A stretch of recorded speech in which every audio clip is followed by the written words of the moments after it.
0। तो इंडिया को ना ही सिर्फ जीतना है जिम्बाब्वे और वेस्ट इंडीज से, India has to make sure कि उनकी नेट रन रेट जिम्बाब्वे से और वेस्ट इंडीज से बहुत ज्यादा हो। चलो जिम्बाब्वे को छोड़ दो, उनकी -5.350 है, लेकिन इंडिया की net run rate waste Indies से भी ज्यादा हो जाए। उसके लिए क्या करना है भाई, आपको जिम्बाब्वे को 100 रन से हराओ, फिर वेस्ट इंडीज को भी 100 रन से हरा दो। मतलब आपको यह नहीं है कि सिर्फ जीतना है, आपको बड़े बड़े मार्जिन से जीतना है। आज वेस्ट इंडीज कितने रन से जीती है? एक 100+ रन से जीत गई, 107 रन से जीत गई। लेट्स से आप जिम्बाब्वे को अब 107 रन से हराओ, पहले तो 107 रन से हराओ, फिर और हराओ, फिर आप ये होप करो कि भैया साउथ अफ्रीका ने वेस्ट इंडीज को हरा दिया हो, फिर आप ये होप करो कि हम फिर से वेस्ट इंडीज को हरा दें। ठीक है, बहुत ज्यादा ये हो गया कि आप डिपेंडेंट बहुत हो गए हो। ठीक है, और अब होने क्या वाला मैं आपको बता रहा हूं, आपकी किस्मत डिसाइड हो जाएगी south Africa West Indies side में। देखो मेरे को अभी भी मेरी टीम पे इतना कॉन्फिडेंस है कि हम जिम्बाब्वे को तो चलो हरा ही देंगे, हम वेस्ट इंडीज को भी हरा देंगे। मुझे इसमें कोई डाउट नहीं है कि हमारी टीम इस काबिल है कि हम वेस्ट इंडीज को भी हरा देंगे। लेकिन एक एक्स फैक्टर जरूर रहेगा, अगर साउथ अफ्रीका हार गई वेस्ट इंडीज से, फिर तो दिक्कत, अगर वो हार गए वेस्ट इंडीज से, हालांकि मेरे हिसाब से south Africa right now best side in the competition, favourites हैं वो इस वर्ल्ड कप के लिए। मगर ये जो अच्छा मैच कहां पर है इनका, अहमदाबाद में साउथ अफ्रीका वेस्ट इंडीज है, जहां पे साउथ अफ्रीका खेल रही है लगातार, तो एडवांटेज उनको रहेगी। लेकिन भाई जिस दिन इनके हत्थे कोई भी चढ़ गया, तो इनके हत्थे साउथ अफ्रीका चढ़ गया, इनके हत्थे इंडिया चढ़ गई, कोई सेमीफाइनल में चढ़ गया, कोई फाइनल में पहुंच गई वेस्ट इंडीज, भाई साहब जब इनकी बैटिंग क्लिक होती है ना, तो ये धज्जियां उड़ा के रख देते हैं सबकी।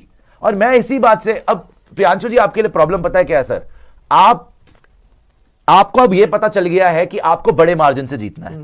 अभी क्या हो रहा है, आप आते हैं, आपको लगता है कि जी हमारा तो जन्म सिद्ध अधिकार है, हम तो सब पिटने आए हैं, हम तो पीटने आए हैं, आप लप्पे घुमाने शुरू कर देते हो। और उसमें क्या होता है, आपका कोलैप्स लोडिंग हो जाता है। आप यूएसए को देख लो, आप नीदरलैंड को देख लो, आप इवन पाकिस्तान के अगेंस्ट देख लो, 1-2 ने मारे होंगे रन, बाकी आपकी 9-9 विकेट, आप कभी ऑल आउट हो रहे हो। और साउथ अफ्रीका के साथ तो आपका धजियां उड़ गई थी ना आपकी। सो सिमिलरली अब जब आप जिम्बाब्वे के सामने, चलो जिम्बाब्वे को तो आप हैंडल कर लोगे, जब आप जाओगे वेस्ट इंडीज के सामने, जब आप वेस्ट इंडीज के सामने जाओगे, in case hopping south Africa West Indies को हरा दे, उसके बाद आपको यह होगा कि भाई क्योंकि नेट रन रेट ऊपर करनी है ना, आपको भाई हमने बड़े मार्जिन से हराना है, आप मारने जाओगे, रोकोगे, क्या करोगे? अब तो आपके दिमाग में आ नहीं रहा कि आपने करना क्या है। साउथ अफ्रीका जब आप बखला चुके हो। पहली बात तो देखो, पहली बात तो आपको अपना गेम दोनों जीतने, वो तो क्लियर है। बस ये एक्सपेक्ट करना जो बात है, साउथ अफ्रीका वेस्ट इंडीज को हरा दे। अगर साउथ अफ्रीका ने वेस्ट इंडीज को हरा दिया, देन आपका 1 मार्च को it will be a virtual quarter final between India and West Indies. फिर रन रेट का मैटर नहीं है, फिर पॉइंट्स का मैटर है कि इंडिया वेस्ट इंडीज जो गेम जीता वो आपका सेमीफाइनल में चला गया, लेकिन दूसरे नंबर पे जाएगा, पहले नंबर पे साउथ अफ्रीका खत्म करेगा। इस केस के अंदर जो समझाया हमने, देखो जिम्बाब्वे तो नॉट आउट हो चुका, उनका तो कब गेम बचा ही नहीं है, गेम बची है सारी इन 3 टीमों के बीच।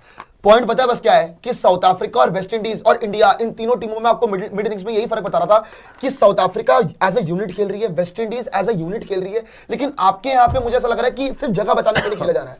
फर्क इतना सही है बस, वेस्ट इंडीज के प्लेयर्स की जहां तक बात है ना, जो काम डैरन सैमी कर रहा है, भाई डैरन सैमी को इंडिया की कंडीशंस पता है, वो जिस हिसाब की कोचिंग कर रहा है ना अपनी टीम की, वर्ल्ड कप जीता हुआ हिंदुस्तान के अंदर 8-10 साल हो गए उस चीज को, लेकिन जिस तरह से उसकी टीम खेल रही है इस वर्ल्ड कप से पहले, no one was talking about West Indies कि वेस्ट इंडीज क्या करेगी। सीधी सी बात है प्रियांशु, इनका चांस तभी है जब ये साउथ अफ्रीका को हरा दे। हां बस, अदरवाइज आई थिंक इंडिया इनको लास्ट मैच में साउथ अफ्रीका पे डोर है। अगर ये साउथ अफ्रीका को हरा पाती है वेस्ट इंडीज, तब तो ये आगे आ पाएंगे। मतलब क्यों, तब क्या होगा देखो, अगर साउथ अफ्रीका को वेस्ट इंडीज हरा देती है, हम पे बहुत प्रेशर आ जाएगा।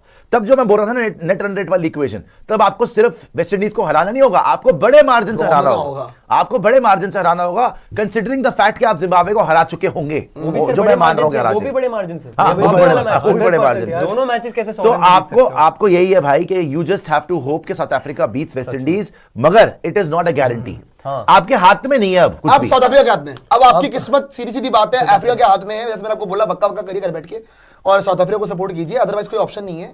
26 तारीख को मुकाबला है, और अगर दोपहर में आपका वेस्ट इंडीज जीत गई, फिर शाम का मैच आप मान के चलिए आपके लिए डेड है। मैं ये मानता हूं कल जो आपने तमाशा करा है ना, आई थिंक थोड़ी सी अकल लगा लेनी चाहिए थी, बिकॉज हमारी बैटिंग इतनी भी बुरी नहीं है कि आप 76 रन से हार जाओ। 111 मारे, जो आप एक आउट हुआ। अच्छा आप कल देखिए क्या हुआ है उस मैच के अंदर, पहले ओवर में ईशान किशन आउट हो गया मार्करम पे।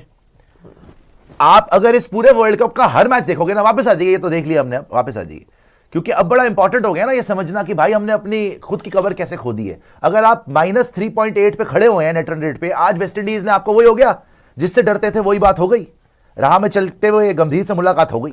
देखिए आप वो +5.4 पे पहुंच गए, आप -3 पे क्यों हो भाई? कल अगर आप थोड़ी सी अक्ल लगा लेते, आप एक बात बताओ क्या तैयारी थी आपकी कल?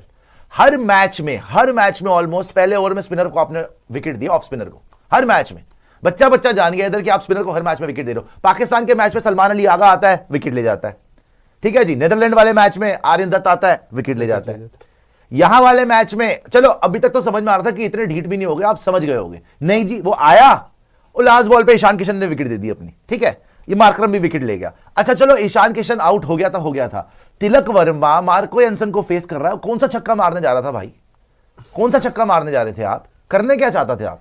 आपकी फॉर्म वैसे ही नहीं लगी हुई, ये आजकल स्लॉगर बड़ा हो रहा है ना। कल सिर्फ अभिषेक शर्मा ने स्लॉगिंग नहीं करी बाय द वे, कल तिलक वर्मा ने क्या करा था? What the hell was he doing? Surya, Tilak Varma ने पहले, सूर्या तो वैसे ही घबराया हुआ था, सूर्या तो टुक टुक कर रहा था कि मैं कहीं से बच जाऊं, सूर्या को समझ नहीं आता करूं क्या मैं। सूर्या तो ऐसी सिचुएशन में नम हो जाता है, वो सुन्न हो जाता है, वो जब इंजेक्शन लग गया उसको, बिल्कुल चुप, कुछ नहीं करता वो बस ये देखता है कोई बचा ले मुझे, कोई ईशान आ जाए उसकी आड़ में खेल जाऊं, रोहित आ जाए, कोई विराट आ जाए ना, वो आउट ही होता है यार। वो तो बचपन से देख रहे हैं भाई, वो कोई भी बड़ा मैच हो सूर्या आउट है। तो कल तिलक वर्मा ने जो शॉट मारी, चलो 2 आउट हो गए थे, फिर अभिषेक शर्मा गंदी शॉटें मार रहा है, फिर अभिषेक शर्मा गंदी शॉटें मार रहा है। आपको पता कल भाई आपने विराट कोहली के साथ खेल के क्या सीखा है आज तक? यार रोहित शर्मा के साथ खेल play according to the situation.